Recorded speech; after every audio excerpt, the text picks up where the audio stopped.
ಪ್ರತಿದಿನವೂ ನಮ್ಮ ಜೊತೆಯಲ್ಲಿರುವ ತ್ರಿಯೇಕ ದೇವರಿಗೆ ಕೋಟಿ ಕೋಟಿ ಸ್ತೋತ್ರಗಳು ಮತ್ತು ಆತನನ್ನು ಆತುಕೊಂಡು ನಡೆಯುವ ಪ್ರತಿಯೊಬ್ಬರ ಜೀವನದಲ್ಲಿ ಪ್ರತಿನಿತ್ಯವೂ ಶುಭವನ್ನು ಉಂಟು ಮಾಡಿ ಬೇಕಾದದನ್ನು ಪ್ರತಿನಿತ್ಯವೂ ನೀಡುವಾತನಿಗೆ ಸ್ತೋತ್ರ.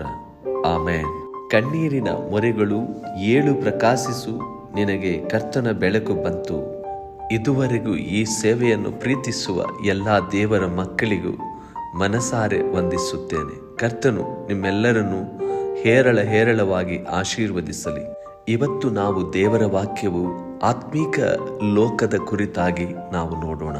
ನಾವು ಆತ್ಮೀಕ ಲೋಕದಲ್ಲಿ ಇರಬೇಕೆಂದರೆ ನಮ್ಮ ಆತ್ಮೀಕ ಕಣ್ಣುಗಳನ್ನು ತೆರೆಯಲ್ಪಡಬೇಕು. ನಮ್ಮ ಆತ್ಮೀಕ ಹೃದಯವನ್ನು ಬಿಚ್ಚಿ ಆತನನ್ನು ಕೊಂಡಾಡಬೇಕು, ಸ್ತುತಿಸಬೇಕು, ಘನಪಡಿಸಬೇಕು. ಆತ್ಮೀಕ ಜೀವಿತವನ್ನ ನಾವು ಪಡೆದುಕೊಳ್ಳಬೇಕೆಂದರೆ ಏನು ಮಾಡಬೇಕು? ಕರ್ತನ ವಾಕ್ಯದ ಬೆಳಕಿನಲ್ಲಿ ನಮ್ಮ ಜೀವಿತ ಇರಬೇಕು. ಬೆಳಕು ಹೋಗಬೇಕಾದ ಮಾರ್ಗವನ್ನು, ಮಾಡಬೇಕಾದ ಕೆಲಸವನ್ನು ನಮಗೆ ಸರಿಯಾಗಿ ಸೂಚನೆ ನೀಡುತ್ತದೆ. ಅಂಧಕಾರದ ಕತ್ತಲು, ದುಷ್ಟ ವೈರಿಗಳು ನಮ್ಮನ್ನು ವಂಚಿಸುವ ಸಂದರ್ಭ ಬರುವಾಗ ನಾವು ಹೇಗೆ ತಪ್ಪಿಸಿಕೊಳ್ಳಬೇಕೆಂದು ಆತನು ವಾಕ್ಯದ ಬೆಳಕು ನಮಗೆ ಮಾರ್ಗದರ್ಶನ ಮಾಡುವುದು. ಘನಸೇವಕನಾದ ಎಲಿಷನು ಕರ್ತನೊಟ್ಟಿಗೆ ಬದುಕುತ್ತಿದ್ದನು. ಅಷ್ಟು ಮಾತ್ರವಲ್ಲದೆ ಕರ್ತನನ್ನೇ ನಿರೀಕ್ಷಿಸಿಕೊಂಡಿದ್ದನು. ಒಂದು ಸಂದರ್ಭದಲ್ಲಿ ಅರಾಮ್ಯರ ಅರಸನು ಇಸ್ರಾಯೇಲರ ವಿರುದ್ಧವಾಗಿ ಬಹಳವಾಗಿ ಸಂಚು ಮಾಡುತ್ತಿದ್ದನು. ಆ ಸಂಚು ಮಾಡುವಂಥ ಸಂದರ್ಭದಲ್ಲಿ ಎಲಿಷನು ಪ್ರತಿ ಸಂಚುಗಳನ್ನು ತಿಳಿದುಕೊಂಡು ಇಸ್ರಾಯೇಲರ ಅರಸನಿಗೆ ಪ್ರತಿಯೊಂದು ಆಲೋಚನೆಗಳನ್ನು ಕೊಡುವಾತನಾಗಿದ್ದನು. ಅರಾಮ್ಯರ ಅರಸನಿಗೆ ಗಲಿಬಿಲಿಯಾಗುತ್ತದೆ. ನಾವು ಎಷ್ಟೇ ಸಂಚು ಮಾಡುತ್ತಿದ್ದರೂ ಇಸ್ರಾಯೇಲರನ್ನ ಹಿಡಿಯಬೇಕೆಂದು, ಆದರೆ ಯಾಕೆ ನಮ್ಮ ಕಾರ್ಯವು ಸಫಲವಾಗ್ತಾ ಇಲ್ಲ? ಯಾರೋ ನಮ್ಮ ಒಳಗಡೆ, ನಮ್ಮ ಸೈನ್ಯದೊಳಗೆ ಯಾರೋ ಒಬ್ಬರು ಇಸ್ರಾಯೇಲ್ ಅರಸನಿಗೆ ತಿಳಿಸುವಂತ ಸಂಗತಿ ಆಗಿದೆ ಎಂಬುದಾಗಿ ತನ್ನ ಸೇನಾಧಿಪತಿಗೆ ತಿಳಿಸುವಾಗ ಆತನು ಒಂದು ಆಲೋಚನೆಯನ್ನು ಕೊಡುತ್ತಾನೆ. ಈ ವಚನವನ್ನ ಓದಿಕೊಳ್ಳೋಣ. 2 ಅರಸು 6ನೇ ಅಧ್ಯಾಯದ 12ನೇ ವಚನ. ಆಗ ಅವರಲ್ಲಿ ಒಬ್ಬನು ಅವನಿಗೆ, ನನ್ನ ಒಡೆಯನಾದ ಅರಸೇ, ಹಾಗಲ್ಲ, ಇಸ್ರಾಯೇಲರಲ್ಲಿ ಎಲಿಷನೆಂಬ ಒಬ್ಬ ಪ್ರವಾದಿ ಇರುತ್ತಾನೆ. ನೀನು ನಿನ್ನ ಮಲಗುವ ಕೋಣೆಯಲ್ಲಿ ಆಡುವ ಮಾತುಗಳನ್ನು ಸಹ ಅವನು ಅರಿತುಕೊಂಡು ಎಲ್ಲವನ್ನು ಇಸ್ರಾಯೇಲರ ಅರಸನಿಗೆ ತಿಳಿಸುತ್ತಾನೆ ಅಂದನು. ಹಾಗಾದರೆ ಎಲಿಷನ ಒಂದು ಪ್ರತಿಷ್ಠಿತವಾಗಿರುವಂಥ ಜೀವಿತ ಕರ್ತನಿಗೆ ಎಷ್ಟು ಹತ್ತಿರವಾಗಿತ್ತು ಮತ್ತು ಕರ್ತನು ಆತನೊಟ್ಟಿಗೆ ಏನೆಲ್ಲ ಅದ್ಭುತ ಮಾಡುತ್ತಿದ್ದನು. ಹಾಗಾದರೆ ಎಲಿಷನ ಜೀವನ ಆ ಮಹಿಮೆಯ ಆತ್ಮಿಕ ಲೋಕದಲ್ಲಿ ಕರ್ತನೊಟ್ಟಿಗೆ ಆ ಒಂದು ಅನೂನ್ಯವಾಗಿ ಇತ್ತು. ಏನೇ ಆದರೂ ಏನೇ ಬಂದರೂ ಕರ್ತನಿಗೋಸ್ಕರವೇ ಜೀವಿತ ಎಂಬುದಾಗಿ ಸಮರ್ಪಣೆಯಾದ ಎಲಿಷನ ಜೀವಿತ. ಅರಾಮ್ಯರ ಅರಸನು ಆ ಎಲಿಷನು ಎಲ್ಲಿ ಇರುತ್ತಾನೆ ಅವನನ್ನು ಹುಡುಕಿರಿ ಎಂದು ಸೈನ್ಯವನ್ನು ಸಿದ್ಧ ಮಾಡಿ ಕಳಿಸುವುದನ್ನು ನೋಡುತ್ತೇವೆ. ರಥರಥೋತ್ಸವವಾಗಿರುವಂಥ ಸೈನ್ಯಗಳು ಬಂದು ಆ ಪಟ್ಟಣವನ್ನು ರಾತ್ರಿಯ ಕಾಲದಲ್ಲಿ ಮುತ್ತಿಗೆ ಹಾಕುತ್ತಾರೆ. ಎಲಿಷನ ಸೇವಕನು ಹೊರಗೆ ಹೋಗಿ ನೋಡಿದಾಗ ಬಹಳ ರಥರಥೋತ್ಸವವಾಗಿರುವಂಥ ಅನೇಕ ಸೈನ್ಯವು ಬಂದು ನಿಂತಿರುವುದನ್ನು ಕಂಡು ಆತನು ಬಹಳವಾಗಿ ಭಯಪಡುತ್ತಾನೆ. 2 ಅರಸು 6ನೇ ಅಧ್ಯಾಯದ 16-17 ವಚನ ತಿಳಿಸುತ್ತದೆ. ಆಗ ಎಲಿಷನು ಅವನಿಗೆ, ಹೆದರಬೇಡ, ಅವರ ಕಡೆಯಲ್ಲಿರುವವರಿಗಿಂತಲೂ ನಮ್ಮ ಕಡೆ ಹೆಚ್ಚಿನವರಾಗಿದ್ದಾರೆ ಎಂದು ಹೇಳಿ, ಯೆಹೋವನೇ ಇವನ ಕಣ್ಣು ನೋಡುವಂತೆ ಇವನ ಕಣ್ಣುಗಳು ತೆರೆ ಎಂದು ಪ್ರಾರ್ಥಿಸಲು ಯೆಹೋವನು ಅವನ ಕಣ್ಣುಗಳನ್ನು ತೆರೆದನು. ಆಗ ಎಲಿಷನ ರಕ್ಷಣೆಗಾಗಿ ಸುತ್ತಣ ಗುಡ್ಡಗಳಲ್ಲಿ ಬಂದು ನಿಂತಿದ್ದ ಅಗ್ನಿಮಯವಾದ ರಥರಥೋತ್ಸವಗಳು ಆ ಸೇವಕನಿಗೆ ಕಂಡವು. ಬಹಳ ಸರಿ ನಾವು ಅಂದುಕೊಳ್ಳುತ್ತೇವೆ, ನನಗೆ ಯಾರೂ ಇಲ್ಲ, ನಾನು ಒಂಟಿಯಾಗಿದ್ದೇನೆ, ನನ್ನನ್ನು ಸಂತೈಸುವರು, ಪ್ರೀತಿಸುವರು ನನಗಾಗಿ ಇಂಥ ಇಕ್ಕಟ್ಟಿನಲ್ಲಿ ಯಾರೂ ಇಲ್ಲ ಎಂದು ನಾವು ಕುಗ್ಗಿ ಹೋಗ್ತೇವೆ. ಆದರೆ ನಮ್ಮ ಆತ್ಮೀಕ ಕಣ್ಣುಗಳನ್ನು ತೆರೆದು ಆತ್ಮೀಕ ಲೋಕದಲ್ಲಿ ಇರುವವನಿಗೆ ಯಾವ ಭಯವೂ ಇರುವುದಿಲ್ಲ. ಇಲ್ಲಿ ಇಬ್ಬರು ಸೇವಕರನ್ನು ನಾವು ನೋಡ್ತೇವೆ. ಒಬ್ಬನು ಆತ್ಮೀಕ ಲೋಕದಲ್ಲಿ ಆತ್ಮೀಕವಾಗಿ ಆತ್ಮನ ಬಲದಿಂದ ನಡೆಸಲ್ಪಡುತ್ತಿರುವಂಥ ಸೇವಕನು ಮತ್ತೊಬ್ಬನು ಲೌಕಿಕವಾಗಿಯೂ ಲೋಕ ಸಂಬಂಧವಾಗಿಯೂ ಭಯಪಡುವಂಥ ವ್ಯಕ್ತಿ ಇರುವುದನ್ನು ಕಾಣುತ್ತೇವೆ. ಆತ್ಮೀಕ ಲೋಕದಲ್ಲಿರುವಂಥ ಮನುಷ್ಯನಿಗೆ ಎಂಥ ಹೋರಾಟ ಬಂದರೂ, ಎಂಥ ಕಷ್ಟಗಳು ಬಂದರೂ, ಎಂಥ ಭಯಂಕರವಾದ ಪರಿಸ್ಥಿತಿಗಳು ಬಂದರೂ ಅದನ್ನು ಸುಲಭವಾಗಿ ತೆಗೆದುಕೊಳ್ಳುತ್ತಾನೆ. ಯಾಕೆ ಅಂದರೆ ನನ್ನ ಸಂಗಡ ದೇವರು ಇದ್ದಾನೆ, ಕರ್ತಾದಿಕರ್ತನು ರಾಜಾದಿರಾಜನು ನನ್ನ ಜೊತೆಯಲ್ಲಿದ್ದಾನೆ ಎಂಬುದಾಗಿ ಆ ನಿರೀಕ್ಷೆಯಿಂದ ಆತನು ಮುಂದೆ ಸಾಗುತ್ತಾನೆ. ಆದರೆ ಆತ್ಮಿಕ ಲೋಕದಲ್ಲಿ ಆತ್ಮಿಕ ಕಣ್ಣು ತೆರೆಯದೇ ಇರುವಂಥ ವ್ಯಕ್ತಿಯ ಜೀವನ ಸುತ್ತಲೂ ನೋಡಿದರೂ, ಎಲ್ಲೇ ನೋಡಿದರೂ, ಚಿಕ್ಕ ಪುಟ್ಟ ಏನೇ ನಡೆದರೂ ಕೂಡ ಅವನ ಜೀವನದಲ್ಲಿ ಭಯದಿಂದ ತುಂಬಿರುವಂಥವನಾಗಿರುತ್ತಾನೆ.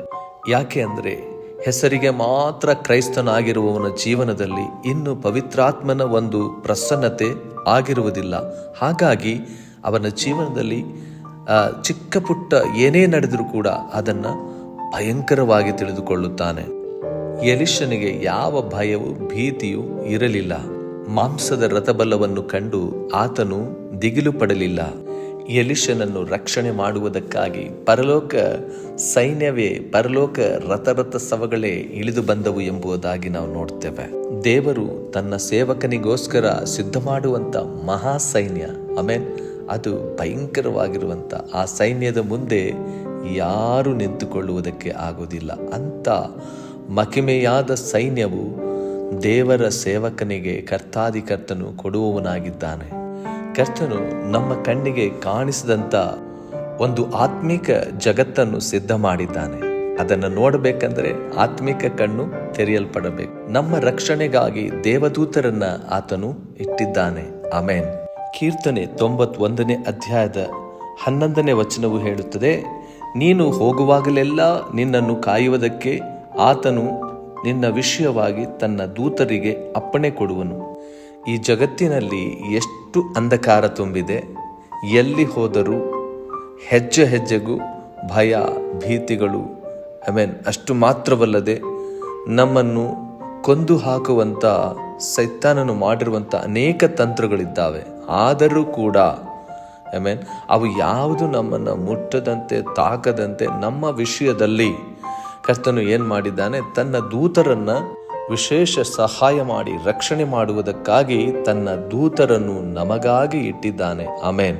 ಕರ್ತನಿಗೆ ಸ್ತೋತ್ರ. ಪ್ರೀತಿಯ ದೇವರ ಮಕ್ಕಳೇ, ನಾವು ಭಯಂಕರವಾದ ಅಪಘಾತಕ್ಕೆ ಒಳಗಾದಾಗ ಆ ಕ್ಷಣದಲ್ಲೇ ನಾವು ಸಾಯುವಂಥ ಒಂದು ಪರಿಸ್ಥಿತಿ. ಆದರೆ ಆ ಸಂದರ್ಭದಲ್ಲಿ ಕರ್ತನ ದೂತರು ನಮಗೆ ಸಹಾಯವನ್ನು ಮಾಡಿ ಆ ಭಯಂಕರವಾದ ಮರಣದಿಂದ ಬಿಡಿಸಿ ದೂತರ ನಿಮಿತ್ತವಾಗಿಯೂ ನಮ್ಮನ್ನು ರಕ್ಷಿಸುವಾತನಿಗೆ ಸ್ತೋತ್ರವಾಗಲಿ. ಎಲಿಷನನ್ನು ಕಾಪಾಡುವುದಕ್ಕಾಗಿ ಪರಲೋಕ ದೂತ ಸೈನ್ಯವೇ ಇಳಿದು ಬಂತು. ಒಬ್ಬ ದೇವ ಸೇವಕನ ಮೇಲೆ ದೇವರ ಪ್ರೀತಿ ಎಷ್ಟು ದೊಡ್ಡದಿದೆ ನೋಡಿ. ಆಮೇಲೆ ನಾವು ನ್ಯಾಯವಾಗಿರುವಾಗಲೂ ಜನರು ನಮ್ಮನ್ನು ಕುಗ್ಗಿಸಿ ಬಾಧೆ ಪಡಿಸುವುದಕ್ಕೆ ಬರುವಾಗ ನಾವು ದೇವರನ್ನೇ ಆಶ್ರಯಿಸಿಕೊಳ್ಳಬೇಕು. ಆಗ ನಾವು ಆ ಕಡೆ ಈ ಕಡೆ ನೋಡದೆ, ಬೇರೆ ಯಾವ ಸಹಾಯವನ್ನು ಹುಡುಕದೆ ನಾವು ಕರ್ತನನ್ನೇ ನೋಡಬೇಕು. ಯಾಕೆಂದರೆ ಬಹಳ ಸರಿ ನಾವೇನು ಮಾಡ್ತೀವಂದರೆ ನಮ್ಮ ಸ್ನೇಹಿತರಾಗಿರ್ಬೋದು, ನಮ್ಮ ಶಕ್ತಿ ಆಗಿರ್ಬೋದು, ನಮ್ಮ ಜ್ಞಾನವಾಗಿರ್ಬೋದು, ನಮ್ಮ ಹಣವಾಗಿರ್ಬೋದು, ಇದನ್ನು ನಾವು ಪ್ರಯತ್ನ ಪಡ್ತೀವಿ ಬಹಳ ಸರಿ. ಆದರೆ ಕರ್ತನನ್ನೇ ನಾವು ನೋಡಬೇಕು. ಎಲಿಷನು ಇಲ್ಲಿ ಒಂದು ಪ್ರಾರ್ಥನೆ ಮಾಡುವುದನ್ನು ನಾವು ನೋಡ್ತೇವೆ. ಗಮನವಿಟ್ಟು ಕೇಳಿರಿ. 2 ಅರಸುಗಳು 6ನೇ ಅಧ್ಯಾಯದ 18ನೇ ವಚನವು ಹೀಗೆ ತಿಳಿಸುತ್ತದೆ, ಶತ್ರುಗಳು ಸಮೀಪಕ್ಕೆ ಬಂದಾಗ ಎಲಿಷನು, ಸ್ವಾಮಿ, ಈ ಜನರನ್ನು ಕುರುಡನ್ನಾಗಿ ಮಾಡು ಎಂದು ಯೆಹೋವನನ್ನು ಪ್ರಾರ್ಥಿಸಿದನು. ಆತನು ಅವರ ಮೊರೆಯನ್ನು ಆಲಿಸಿ ಅವರನ್ನು ಕುರುಡರನ್ನಾಗಿ ಮಾಡಿದನು. ಇಂಥ ಪ್ರಾರ್ಥನೆಗಳನ್ನು ನಾವು ಮಾಡೋದಿಲ್ಲ. ಇಂಥ ಪ್ರಾರ್ಥನೆಗಳನ್ನು ಬಹಳ ಸರಿ ಮರೆತು ಹೋಗ್ತೇವೆ. ನಾವು ಇವರನ್ನ ಸುತ್ತಲೂ ಅದು ಇದು ಎಂಬುದಾಗಿ ನಾವು ಗಮನಿಸಿ ಅದರಲ್ಲಿ ಭರವಸೆ ಇಡಲಿಕ್ಕೆ ಹೋಗ್ತೇವೆ.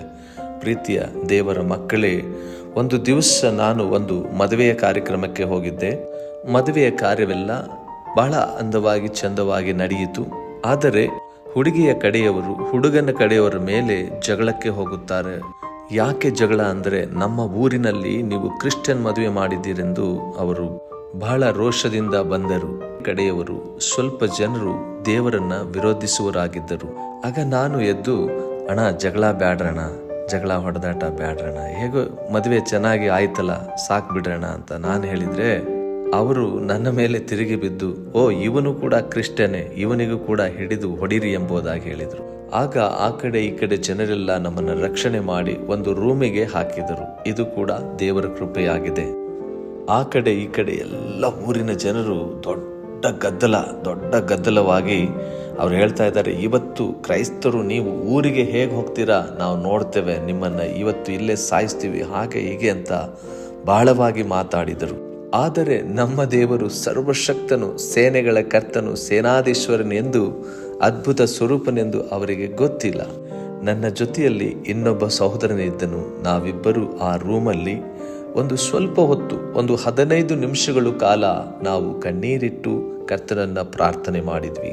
ಕರ್ತನೆ, ನಮ್ಮ ದೇವರೇ, ನಮ್ಮ ರಕ್ಷಕನೇ, ನಮ್ಮ ವಿಮೋಚಕನೇ, ದೇವರು ನಮ್ಮ ಕಡೆ ಇದ್ದರೆ ನಮ್ಮನ್ನು ಎದುರಿಸುವರು ಯಾರು ಎಂಬುದಾಗಿ ನಿನ್ನ ವಚನದಲ್ಲಿ ಬರೆಯಲ್ಪಟ್ಟಿದೆ.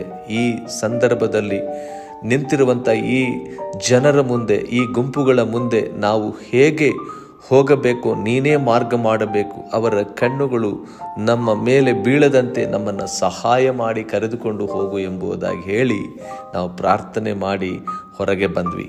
ಹೊರಗಡೆ ಇರುವಂಥ ದೇವರ ಮಕ್ಕಳು ಹೇಳ್ತಾ ಇದ್ದಾರೆ ಏನಂದರೆ, ನೀವು ಹೊರಗಡೆ ಬರಬೇಡಿ, ಇನ್ನು ಬಹಳ ಜನರಿದ್ದಾರೆ ಎಂದು ಹೇಳಿದರು. ಆದರೆ ನಾವು ಹೇಳಿದ್ವಿ, ನಾವು ಹೋಗಲೇಬೇಕು. ನಾವು ಹೋಗಲಿಕ್ಕೆ ಪ್ರಾರಂಭ ಮಾಡಿದ್ದೀವಿ, ಜನರೆಲ್ಲ ಹಾಗೆ ಇದ್ದಾರೆ. ಆದರೆ ಒಬ್ಬರು ಕೂಡ ನಮ್ಮನ್ನು ನೋಡ್ತಾ ಇಲ್ಲ, ಒಬ್ಬರು ಕೂಡ ನಮ್ಮ ಮಾತಾಡ್ತಾ ಇಲ್ಲ, ಒಬ್ಬರು ಕೂಡ ನಮ್ಮನ್ನು ಏನೂ ಮಾಡಲಿಲ್ಲ. ಆಮೇನ್, ಹಲ್ಲೆಲೂಯಾ. ದೇವರು ಎಂಥ ಅದ್ಭುತವಾಗಿ ನಮ್ಮನ್ನು ಆ ಊರಿನಿಂದ ರಕ್ಷಣೆ ಮಾಡಿ ಊರು ಹೊರಗಡೆ ಕರೆದುಕೊಂಡು ಬಂದರಂದರೆ ನಮಗೆ ಆಶ್ಚರ್ಯವಾಯಿತು. ಒಂದು ಕಡೆ ಆ ಒಂದು ಸಂತೋಷದ ಕಣ್ಣೀರು ನಮ್ಮ ಕಣ್ಣುಗಳಿಂದ ಹಾಗೆ ಸುರಿತಾ ಇದೆ. ಅಬ್ಬಾ, ಎಂಥ ಅದ್ಭುತಿಯಾದ ದೇವರಲ್ಲವೇ. ನಾವು ಇಕ್ಕಟ್ಟಿನ ಸಂದರ್ಭದಲ್ಲಿ ನಮಗೆ ಬಿಟ್ಟು ಬಿಡುವನೋ? ಆತನು ಎಂದಿಗೂ ಬಿಟ್ಟು ಬಿಡುವುದಿಲ್ಲ. ಆತನು ಯಾವಾಗಲೂ ನಮ್ಮ ಪ್ರಾರ್ಥನೆಯನ್ನು ಕೇಳುವಾತನು. ಹಲ್ಲೆಲೂಯ. ಒಂದು ಚಿಕ್ಕ ಕಣ್ಣೀರಿನ ಒಂದು ಪ್ರಾರ್ಥನೆ ಆ ಜನರ ಕಣ್ಣುಗಳು ನಮ್ಮನ್ನು ನೋಡದಂತೆ ಮಾಡಿಬಿಟ್ಟಿದ್ದು. ಆ ಸಮಯದಲ್ಲಿ ನಾನು ಇನ್ನೂ ಹೊಸದಾಗಿ ದೇವರನ್ನು ನಂಬಿದೆ. ನನ್ನ ನಂಬಿಕೆ ಇನ್ನೂ ಹೆಚ್ಚಾಯಿತು. ನಾವು ಆತ್ಮಿಕ ಕಣ್ಣು ತೆರೆದರೆ ಮಾತ್ರವೇ ಆತ್ಮಿಕ ಲೋಕದ ಅನುಭವ ಹೊಂದಲು ಸಾಧ್ಯ. ಆತ್ಮಿಕ ಲೋಕ ಕರ್ತನ ಲೋಕವಾಗಿದೆ, ಕರ್ತನ ವಾಕ್ಯದ ಅನುಭವಗಳಾಗಿದೆ. ಇವತ್ತು ನಾವು, ನಮ್ಮ ಮಕ್ಕಳು, ನಮ್ಮ ಕುಟುಂಬವು ಸಂಪೂರ್ಣವಾಗಿ ನಾವು ಕರ್ತನ ಪಾದ ಸಮ್ಮುಖದಲ್ಲಿ ಆತನ ಪ್ರಸನ್ನತೆಯನ್ನು ಹೊಂದುವುದಕ್ಕಾಗಿ ಕಾದಿರಬೇಕು. ಮತ್ತು ಆತನದೇ ಆ ಆತ್ಮಿಕ ಸನ್ನಿಧಿಯೇ ಆತನ ಆತ್ಮಿಕ ಲೋಕವಾಗಿದೆ. ಕರ್ತನಲ್ಲಿ ಪ್ರೀತಿಯ ದೇವರ ಮಕ್ಕಳೇ, ಇವತ್ತು ಮನುಷ್ಯನಿಗೆ ಆರೋಗ್ಯ ಬಹಳ ಮುಖ್ಯವಾದದ್ದು. ಆ ಆರೋಗ್ಯವು ಸಿಗಬೇಕೆಂದರೆ ದೇವರ ಒಂದು ಅನುಗ್ರಹ ಮತ್ತು ಕೃಪೆಯಾಗಿದೆ. ಕೋಟಿ ನಮ್ಮ ಬಳಿಯಲ್ಲಿ ಹಣವಿದ್ದರೂ ನಮಗೆ ಆರೋಗ್ಯ, ಸಂತೋಷ, ಉಲ್ಲಾಸವನ್ನು ಕೊಡುವುದಕ್ಕೆ ಆಗೋದಿಲ್ಲ. ಸತ್ಯವೇದ ಪುಸ್ತಕದಲ್ಲಿ ಒಂದು ಭಾಗದಲ್ಲಿ ಆ ಆಸ್ತಿಪಾಸ್ತಿಯು ನಮ್ಮ ಪ್ರಾಣವನ್ನು ಉಳಿಸುವುದಕ್ಕೆ ಆಗುವುದಿಲ್ಲ ಎಂದು ಹೇಳಲ್ಪಡುತ್ತದೆ.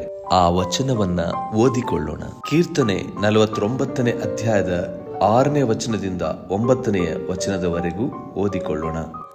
ಅವರು ತಮ್ಮ ಐಶ್ವರ್ಯವನ್ನೇ ನಂಬಿದ್ದಾರೆ, ತಾವು ಬಹಳ ಆಸ್ತಿವಂತರೆಂದು ಒಬ್ಬಿದ್ದಾರೆ.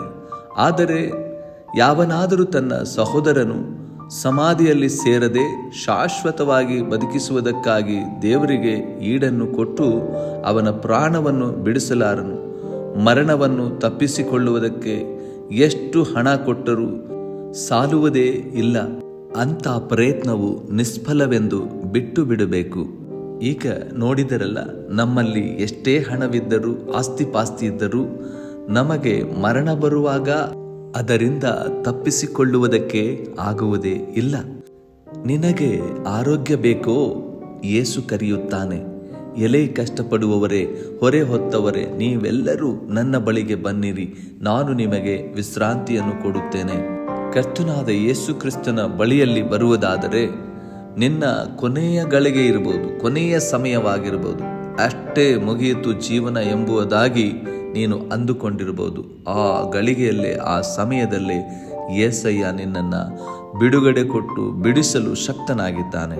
ಸತ್ಯವೇದದಲ್ಲಿ ಒಬ್ಬ ಸ್ತ್ರೀಯನ್ನು ನಾವು ನೋಡ್ತೇವೆ. ಅವರು 12 ವರ್ಷಗಳಿಂದ ರಕ್ತಕುಸುಮ ರೋಗದಿಂದ ನರಳುತ್ತಾ ಬಾಧೆ ಪಡುತ್ತಾ ಜೀವನದಲ್ಲಿ ಎಲ್ಲ ನಿರೀಕ್ಷೆಯನ್ನು ಕಳೆದುಕೊಂಡು ಸೋತವರಾಗಿದ್ದರು. ತನಗಿರುವ ಆಸ್ತಿ ಪಾಸ್ತಿಯನ್ನೆಲ್ಲವನ್ನ ಮಾರಿ ಮಾರಿ ಮಾರಿ ಎಲ್ಲವನ್ನ ತೋರಿಸಿದ್ರು. ಆದರೂ ಕೂಡ ಸೌಖ್ಯವಾಗಲಿಲ್ಲ. ತಾನು ನಂಬಿದಂಥ ಈ ಪ್ರಪಂಚದಲ್ಲಿರುವಂಥ ದೇವರುಗಳನ್ನು ಕೂಡ ನಂಬಿರಬಹುದು, ಆದರೂ ಕೂಡ ಅಲ್ಲಿ ಕೂಡ ಸ್ವಸ್ಥತೆ ಬಿಡುಗಡೆ ಆಗುವುದಿಲ್ಲ. ಆ ರಕ್ತಕುಸುಮ ರೋಗವು ಆ ಸ್ತ್ರೀಗೆ ಒಂದು ಕಸದ ಹಾಗೆ ಮಾರ್ಪಡಿಸಿತು. ಆ ರೋಗದಿಂದ ನಾರುತ್ತಾ ಇದ್ದಾಳೆ. ಇನ್ನು ಯಾರು ಹತ್ತಿರಕ್ಕೆ ಬರುತ್ತಾ ಇಲ್ಲ, ಇನ್ನು ಯಾರೂ ಇಲ್ಲ.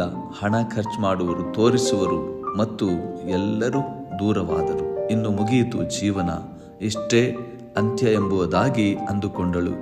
ಆ ಒಂದು ಸಂದರ್ಭ ಹೇಗಿರುತ್ತದಂದ್ರೆ ಭಯಾನಕರವಾಗಿರುತ್ತದೆ.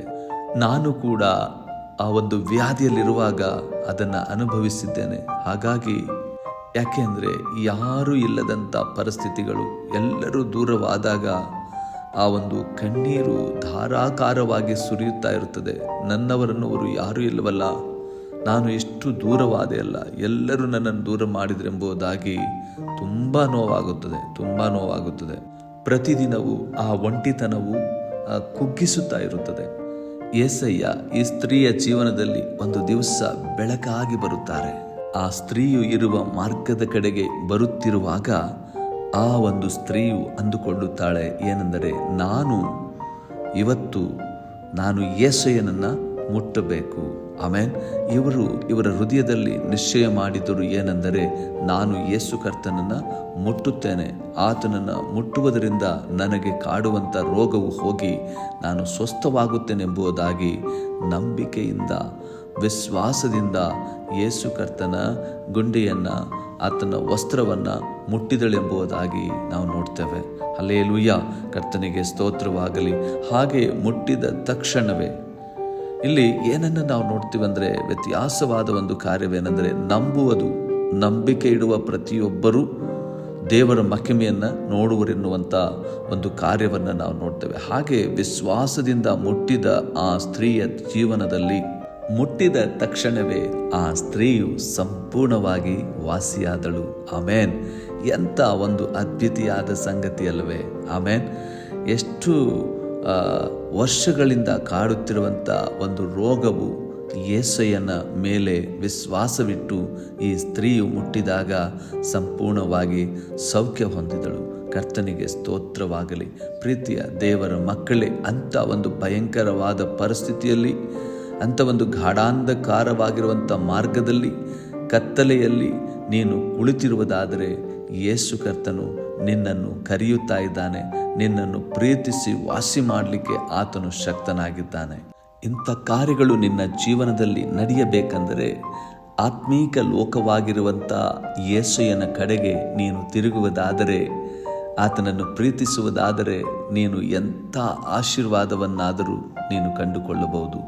ನಮ್ಮ ಆತ್ಮೀಕ ಕಣ್ಣು ತೆರೆಯಲ್ಪಡುವಾಗ ಮಹಿಮೆಯನ್ನು ಕಂಡುಕೊಳ್ಳುವುದಕ್ಕೆ ಸಾಧ್ಯ. ಪ್ರೀತಿಯ ದೇವರ ಮಕ್ಕಳೇ, ಎಲಿಷನ ಸೇವಕನು ಬೆಳಗ್ಗೆ ಎದ್ದು ಹೊರಗೆ ಬಂದು ನೋಡಿದಾಗ ಅಲ್ಲಿ ಮಾಂಸದ ರಥಬಲಗಳು ನಿಂತಿದ್ದವು. ಅಂದರೆ ಅಲ್ಲಿ ಎಲಿಷನನ್ನು ಹಿಡಿದುಕೊಂಡು ಹೋಗುವುದಕ್ಕಾಗಿ ಅಲ್ಲಿ ಶತ್ರುಗಳು ಗುಂಪಾಗಿ ಬಂದಿದ್ದರು.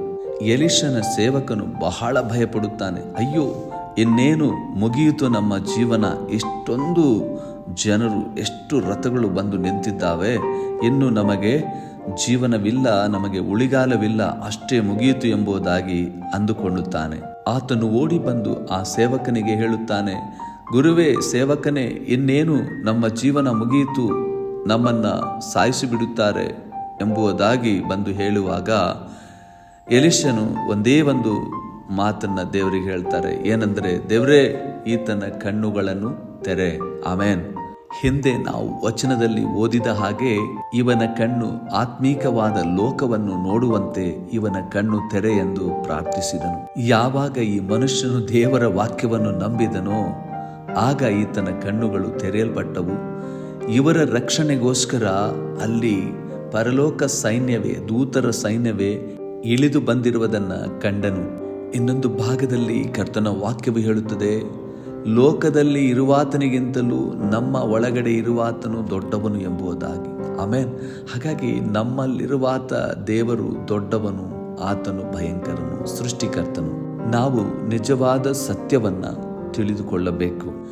ಒಂದು ದಿನ ಗುಡ್ಡಕಾಡಿನ ಜನಾಂಗದವರು ಸುವಾರ್ತೆ ಸೇವೆಗಾಗಿ ಬಂದ ಆ ಸೇವಕನನ್ನು ಕೊಲ್ಲುವ ಸಂಚನ್ನ ಮಾಡಿದರು. ಆದರೆ ಅವರು ಒಂದು ಘಟನೆಯ ನಂತರ ಆತನನ್ನ ಗೌರವಿಸಲು ಪ್ರಾರಂಭಿಸಿದರು. ಗುಡ್ಡಕಾಡಿನ ಜನರು ಆ ಸೇವಕನ ಮನೆಗೆ ಹೋದಾಗ ಸೇವಕರು ದೇವರಿಗೆ ಪ್ರಾರ್ಥನೆ ಮಾಡುತ್ತಿದ್ದರು. ಒಂದು ದೊಡ್ಡ ನಾಗರ ಹಾವು ಆತನ ಹಿಂದೆ ನಿಂತುಕೊಂಡಿತ್ತು. ಗುಡ್ಡಕಾಡಿನ ಜನರು ಭಯದಿಂದ ತುಂಬಿದವರಾಗಿದ್ದರು. ಆ ಮನುಷ್ಯನು ಹಾವುಗಳ ರಹಸ್ಯ ಪ್ರಕಟಣೆಗಾಗಿ ಪ್ರಾರ್ಥಿಸಿದನು. ಆ ಹಾವು ಆ ಸೇವಕನಿಗೆ ಕಚ್ಚುವುದಕ್ಕೆ ಮುಂದಾದಾಗ ಬಿಳಿ ವಸ್ತ್ರವನ್ನು ಧರಿಸಿಕೊಂಡ ಆ ಹೊಳೆಯುವ ಪ್ರಕಾಶದಲ್ಲಿ ಒಬ್ಬ ಮನುಷ್ಯನು ನಿಂತಿರುವುದನ್ನು ಆ ಹಾವು ಕಂಡಿತು. ಹೀಗೆ ದೇವರು ಪ್ರಾಣಿಗಳ ಆತ್ಮಿಕ ಕಣ್ಣುಗಳನ್ನು ತೆರೆಯುವುದಕ್ಕೆ ಕೂಡ ಆತನು ಸಮರ್ಥನಾಗಿದ್ದಾನೆ. ಅಂದರೆ ದೇವರು ಎಷ್ಟು ಚೆನ್ನಾಗಿ ನಮ್ಮ ಆತ್ಮಿಕ ಕಣ್ಣುಗಳನ್ನು ತೆರೆಯಬಲ್ಲವನಾಗಿದ್ದಾನೆ. ಕರ್ತನು ನಮ್ಮ ಆತ್ಮಿಕ ಕಣ್ಣುಗಳನ್ನು ತೆರೆಯುವಂತೆ ಪ್ರತಿದಿನವೂ ಪ್ರಾರ್ಥನೆ ಮಾಡೋಣ. ಯಾರೆಲ್ಲ ತೆರೆಯುತ್ತಾರೋ ಅವರು ದೇವರ ಮಹಿಮೆಯನ್ನು ಹೊಂದಿಕೊಳ್ಳುತ್ತಾರೆ. ಕರ್ತನಿಗೆ ಸ್ತೋತ್ರವಾಗಲಿ.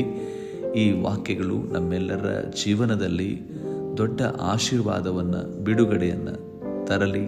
ಆತ್ಮೀಕ ಮಾರ್ಗದಲ್ಲಿ ಪ್ರತಿದಿನವೂ ಪ್ರಾರ್ಥನೆ ಮಾಡುತ್ತಾ ಮುಂದಕ್ಕೆ ಸಾಗೋಣ. ಆಮೆನ್.